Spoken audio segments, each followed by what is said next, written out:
Neetu Sinha. Good afternoon, everyone. I am Dr. Neetu Sinha, a dentist and oral pathologist from Sadar Hospital, Kodarma, Jharkhand. The topic of my poster is saliva diagnostic and machine learning in diagnosis and prognosis of oral potentially malignant disorders and oral cancer. As we all know, saliva is the most ideal diagnostic biofluid secreted by major and minor salivary glands. It is a natural pool of biomarkers closest to primary carcinoma sites, containing cellular debris, microbes, organic as well as inorganic constituents.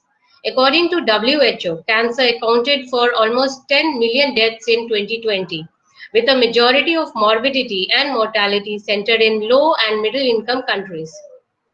India accounts for one-third of oral cancer patients due to high usage of tobacco products and areca nut, with a 68% increase in cases in past 2 decades. Machine learning, both traditional and deep, are being employed for data analysis and developing models to assist in early diagnosis, surveillance, prognosis, and precision treatment. Early diagnosis is a prerequisite for improving mortality, morbidity, as well as quality of life in cancer patients. The method for this systematic review of articles searched on Google Scholar using keywords oral cancer, salivary biomarkers, machine learning, and oral potentially malignant disorders. I have used most of the publications in the last 5 years. Saliva omics. Used since 1960 for cystic fibrosis diagnosis, it is considered as mirror of human body. As saliva is easily accessible and there is no pre-processing required, the molecular profile of saliva is quite similar to blood. It is inexpensive as well as abundantly available, and it doesn't need highly skilled staff to use. It is easy to store, transport, and manipulate. It is patient-friendly, non-invasive, and considerably safe compared to blood. It provides a real-time diagnostic value, and commercial availability of screening assays make it a ideal biofluid. Now, biomarker. Biomarkers are considered as ID cards, and they represent pathophysiological characteristics and individual heterogeneity. National Institute of Health defines it as characteristic that is objectively measured and evaluated as an indicator of normal biologic processes, pathogenic processes, or pharmaceutical responses to a therapeutic intervention. They are absolute, precise, and quantifiable. They provide effective diagnosis. They occur in different histopathological subtypes as well as in different stages of the disease. Then they are used to judge biological behavior of cancers for prognosis. For practical molecular screening, a single or panel of measurable oncomarkers should be used. These biomarkers should have high specificity as well as high sensitivity. Their collection should be convenient, and the technical platform used should be affordable, and it should provide a rapid information feedback. Now we know that the molecular events of tumorigenesis have already occurred before the appearance of visible lesions and or typical clinical symptoms. The purpose of these technologies like genomics, epigenomics, transcriptomics, proteomics, and metabolomics is to capture these molecular attributes much before the appearance of clinical or visible lesions and symptoms. The genomics utilizes microsatellite instability, loss of heterozygosity, which is very commonly seen in chromosomes like 3p, 4q, 7q, 8q, 9p, 11q, 13q, and 17p. The various methodologies used for in genomics is next generation sequencing, which utilizes target gene panel or whole genome sequencing, whole exon sequencing with ultra deep target sequencing. Now, epigenomics. Epigenetics was first term given by Conrad H. Waddington. It is a stable and inheritable gene expression change regulated by mechanisms other than DNA mutation.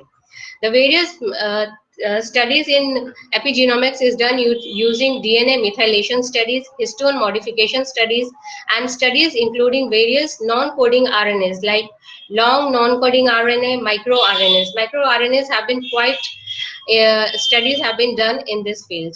Now, transcriptomics uses there are almost 20,000 to 25,000 protein coding genes. And the focus of transcriptomics is on gene expression profile of different cells and tissues. and identifying the alterations caused during cancer.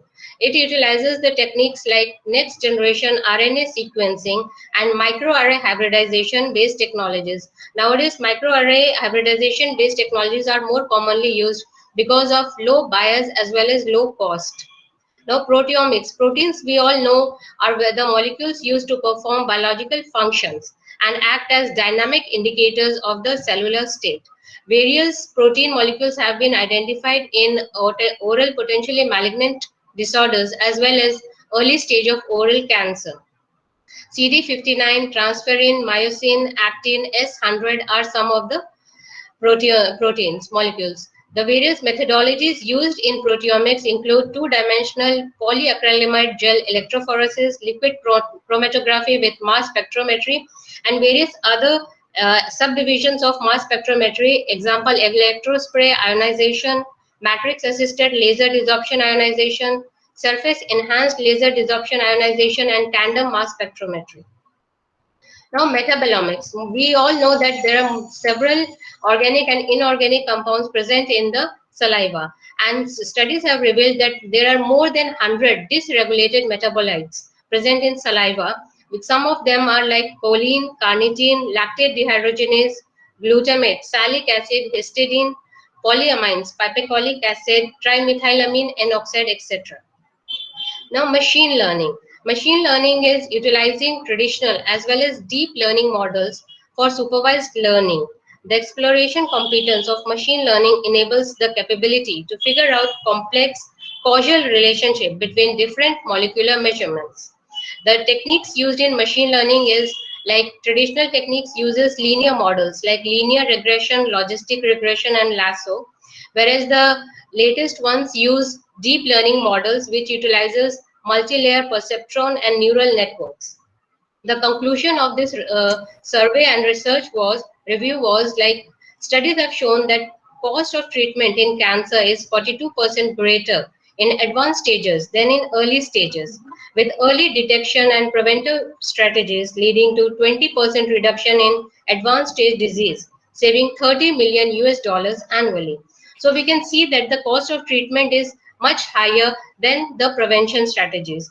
The future development must focus on integrating qualitative and quantitative multi-molecular panels, multi-omics panel with deep learning models for enhanced diagnostic and prognostic accuracy. Due consideration should be given towards inter-ethnic heterogeneity and avoiding application of a biomarker model from one ethnic group to other, because we can't utilize the studies performed on other population to our own population. We have to modify and search a different multi-molecular panel, and we have to use integration of multi-molecular panels with multi-omics. And when these are combined with deep learning models in machine learning, then we can get a cost-effective, affordable, and a very efficient models for both diagnosis as well as prognosis of oral cancer, which can lead to prevention of oral cancer and early diagnosis. Thank you. These are